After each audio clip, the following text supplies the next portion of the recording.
Sir నమస్తే. నమస్తే అండి.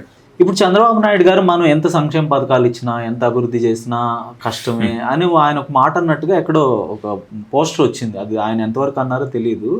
తర్వాత పవన్ కళ్యాణ్ గారు కూడా పథకాలు ఇస్తే గెలిచిపోతాం అనుకుంటే బెస్ట్ ఎగ్జాంపుల్ వైసీపీ అని చెప్పారు. అంటే వీళ్ళలో కూడా ఒక అంటే ఏదన్నా వీళ్ళకి ఇంటెలిజెన్స్ రిపోర్ట్లు వస్తున్నాయా ప్రభుత్వం గ్రాఫ్ పడిపోతుందని? స్పష్టంగానే ఇబ్బందికరంగానే ఉంది అక్కడ. బయటికి మాట్లాడటం లేదు కానీ ప్రతి ఒక్కరి మనసుల్లోనూ చిరాకు ఉంది. ఏమీ జరగటం లేదు, ఏదో జరుగుతున్నట్టుగా చెప్తున్నారు కానీ మాటల్లో కనిపిస్తున్నటువంటి అభివృద్ధి చేతల్లో కనబడటం లేదు. ఈవెన్ అమరావతి నిర్మాణం కూడా 30% అయ్యింది. వాళ్ళు టార్గెట్ పెట్టుకున్న పనిలో 30% మాత్రమే అయ్యింది ఈ 2.5 సంవత్సరాల కాలంలో. ఈ 2 సంవత్సరాల కాలంలో అంటే ఎన్నికల నాటికి ఇంకొక 30% చేయగలిగితే 40% పని మిగిలే ఉంటుంది.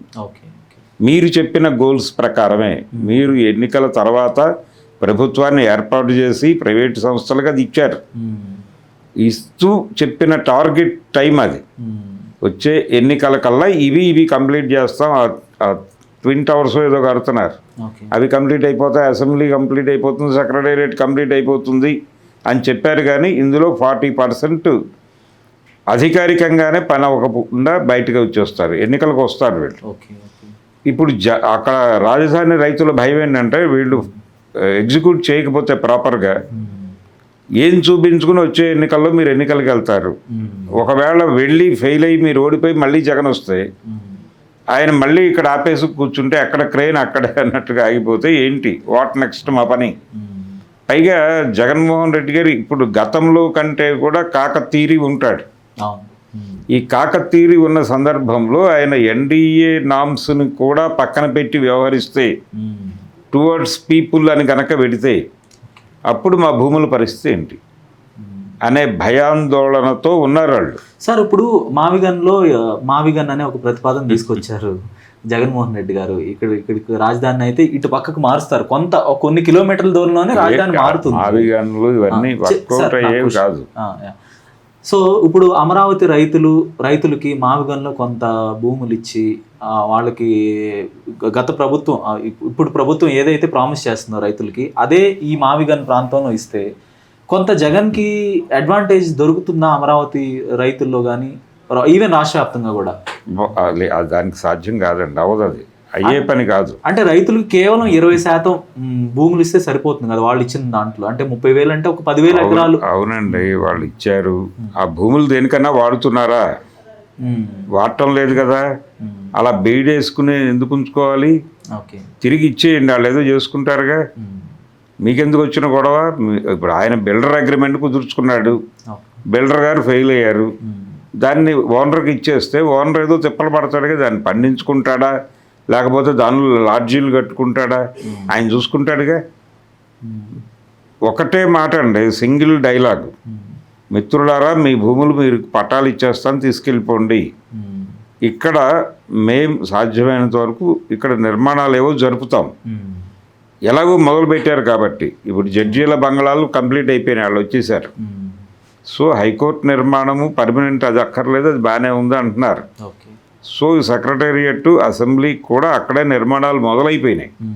అది 60% కంప్లీట్ అయ్యాక డిస్టర్బ్ చేయటం అనవసరం. అవి కంప్లీట్ చేస్తాం. వీటి కోసం వచ్చే జనాల కోసం కదా మేము ఏదో చేయాలనుకుంటున్నాం, అవి మేము చెయ్యం, మీరే చేసుకోండి. కాకపోతే మేము కౌంటర్ గ్యారంటీ ఇస్తాం బ్యాంకుకి వెళ్తే మీరు.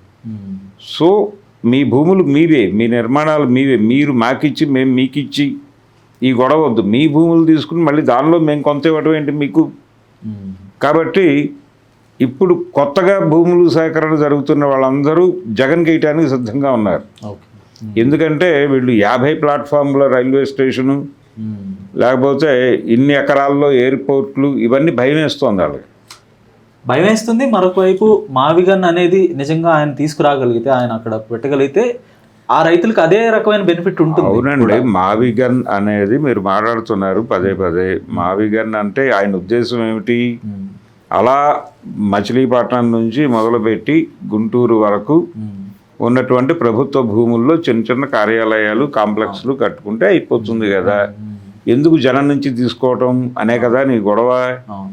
కానీ జనం నుంచి ఆల్రెడీ తీసేసుకున్న దాని పరిస్థితి ఏంటి? దానికి ఏదో ఒక ప్రోగ్రామ్ ఉండాలి కదా, సొల్యూషన్ కావాలి. దానికి మీరు ఎంత వాడుకుంటున్నారో వాడుకోండి. మొదలైన పనిని డిస్టర్బ్ చేయొద్దు. ఓకే. ఇప్పుడు ఈవెన్ తెలుగుదేశం పార్టీ మీద నా విమర్శ కూడా విశాఖపట్నంలో ఆయన కట్టాడు. ఏవి అక్కడ రాజభవనాలు కట్టాడు, పెద్ద పెద్ద నీటి తొట్లు ఉన్నాయి దాని లోపల. అక్కడి నుంచి చూస్తే బీచ్లో స్నానం చేస్తున్నాడు, అనుభూతి కలుగుతుంది. ఇవన్నీ మాట్లాడారు కదా. ఆయన నిర్మించినటువంటి గృహాలకు సంబంధించి భవన సముదాయాల గురించి దాని గురించిన క్రిటిసిజం ఆయన మీద ఎందుకు? ప్రభుత్వ భూమిలో జరిగింది అది. కాబట్టి దాన్ని ఎలా వాడుకోవాలో మీరు డిజైన్ చేసుకోండి. మీరు టూరిజంకి వాడతారా, ఇంకొక ఇజంకి వాడతారా, ఒక ప్రాపర్గా వాడి దాన్ని మీరు రెమ్యూనరేటివ్గా మార్చుకోండి. ఎవడు కాదన్నాడు? ఈ విమర్శలు వద్దు. ఆల్టర్నేటివ్ ప్రోగ్రామ్ ఇప్పుడు కాదు చేయాల్సింది, మీరు అప్పుడే చేసి ఉండాలి. మీకు అధికారం వచ్చిన రోజే మీరు ప్రభుత్వ భూముల్లో మన భవనాలు కట్టుకుందాం, ప్రజల నుంచి తీసుకున్న భూములు వారికి ఇచ్చేద్దాం అని ఉంటే ఆయన డెఫినెట్గా నిలబడేవాడు. ల్యాండ్ బ్యాంక్ కోల్పోవటం అనేది కేంద్ర ప్రభుత్వం ఎలా చూస్తుంది, ఎలా రియాక్ట్ అవుతుంది అని భయమేసి ఆ రియాక్షన్ ఆపుకున్నాడు ఆయన. ఆపుకొని డబ్బులు ఇక్కడ ఖర్చు పెట్టకుండా అది క్లోజ్ చేసేసి 3 రాజధానులు అని ఒక సినిమా నడిపాడు. అది కాకుండా ప్రభుత్వ భూములు ఉన్నాయి ఈ ప్రాంతాల్లో, అక్కడ మేము నిర్మాణాలు జరుపుతాం, ప్రజల భూములతో మనకు సంబంధం లేదు, వాళ్ళకి ఇచ్చేద్దాం, వాళ్ళ గొడవ ఏదో వాళ్ళు పడతారు అని గనక నిర్ణయం తీసుకుని ఉంటే అద్భుతంగా ఉండేది. ఇప్పటికైనా ఆయన ముందున్న ఆప్షన్ అదే. కానీ ఇప్పుడు ఏంటంటే 60% కనీసం కంప్లీట్ అవుతాయి సెక్రటేరియట్, మిగిలిన నిర్మాణాలు. వాటిని 40% వేగంగా కంప్లీట్ చేసి మీరు జాతికి అంకితం చేయండి. చేసే యాక్టివిటీ అక్కడే జరపండి. ఎందుకు మిగిలిన ప్రభుత్వ భూములు ఎందుకు డిస్టర్బ్ చేయటం? ఆల్రెడీ ఎక్వైర్ అయిపోయినాయి కదా. మిగిలిన భూములు రిలీజ్ చేయండి. రిలీజ్ చేసి మీరు వీటి కోసం వచ్చే వాళ్ళ కోసం హోటళ్ళు కట్టుకుంటారో, లాడ్జీలు కట్టుకుంటారో, అది మీ చావు, మీరు చావండి అంటే వాళ్ళు హ్యాపీ.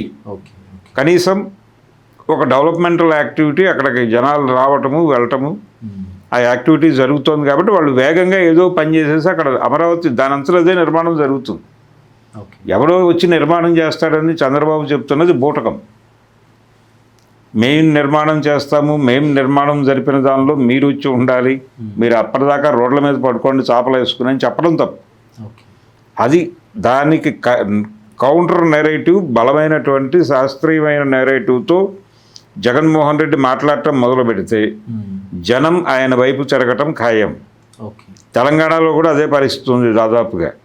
తెలంగాణలో ఏ ఎమ్మెల్యే పట్ల కూడా ఏ నియోజకవర్గపు ప్రజలు సంతృప్తిగా లేరు. ఇది రేవంత్ రెడ్డి గారికి అర్థమవుతోంది. ఇప్పటికిప్పుడు ఎన్నికలు పెట్టినా కాంగ్రెస్ పార్టీ గతంలో గెలిచినన్ని స్థానాలు గెలుచుకోవడం కష్టం. గతంలో కూడా వాళ్ళేం బీభత్సమైన మెజారిటీతో గెలవలేదు. కాకపోతే అధికారానికి రాగలిగినంత మెజారిటీ మాత్రమే వచ్చింది మీకు. సో ఇప్పుడు పెడితే అది కూడా వచ్చే పరిస్థితి లేదు. రెండో వైపు మీకు మీ మీద దాడులు రకరకాలుగా రోజు జరుగుతున్నాయి. తెలంగాణ అస్తిత్వవాదానికి నువ్వు ప్రమాదకరం అని బీఆర్ఎస్ బలంగా ప్రచారం చేస్తోంది, జనంలోకి వెళ్ళిపోతుంది. అది దూసుకుని రకరకాల శక్తులు ఆ ఏరియాలో పనిచేస్తున్నాయి. దానికి కౌంటర్ ప్రోగ్రాం లేదు నీ దగ్గర. కౌంటర్ ప్రోగ్రాం ఒక ప్రయత్నం చేశారు వీళ్ళు, పవన్ కళ్యాణ్ మీద దాడి చేసి. పవన్ కళ్యాణ్ ఆయన పద్ధతిలో ఆయన తిరిగి వీళ్ళ మీద దాడులు చేస్తూ ఉన్నాడు కంటిన్యూస్గా. ఒకవైపు తెలంగాణ నేటివ్ పీపుల్ నుంచి దాడి జరుగుతోంది, అలాగే వీళ్ళేమో ఆంధ్ర ప్రాంతానికి అమ్ముడుపోయిన ముఖ్యమంత్రి అంటున్నారు నేరుగా. ఇప్పుడు అట్నుంచి కూడా తిట్లు పడుతున్నాయి ఆయనకి. పవన్ కళ్యాణ్ వైపు నుంచి తిట్లు పడ్డాయి కదా, బీజేపీ వాళ్ళు క్రిటిసైజ్ చేస్తున్నారు కదా. ఎక్కడ ప్రాఫిట్ పొందావు నువ్వు? నీ జీవితానికి 2 వైపులా దరువు నువ్వే ఏర్పాటు చేసుకున్నావు. అది ఆ కండిషన్లో ఆయన ఉన్నాడు. ఎమ్మెల్యేలు ఎవరూ కూడా ప్రాపర్గా లేరు, అదొక గందరగోళం ఉంది. ఇలా ఆంధ్రాలోను తెలంగాణలోనూ కూడా అధికారంలోకి వచ్చిన అక్కడ కూటమి ప్రభుత్వము, ఇక్కడ కాంగ్రెస్ ప్రభుత్వము రెండూ కూడా శరవేగంతో ఇక్కడ బీఆర్ఎస్కి అక్కడ వైసీపీకి అధికారం అప్పజెప్పేయటం కోసం పనిచేస్తున్నారా వీళ్ళు అన్నట్టు ఉంది సీన్. ధన్యవాదాలు సార్. Thank you.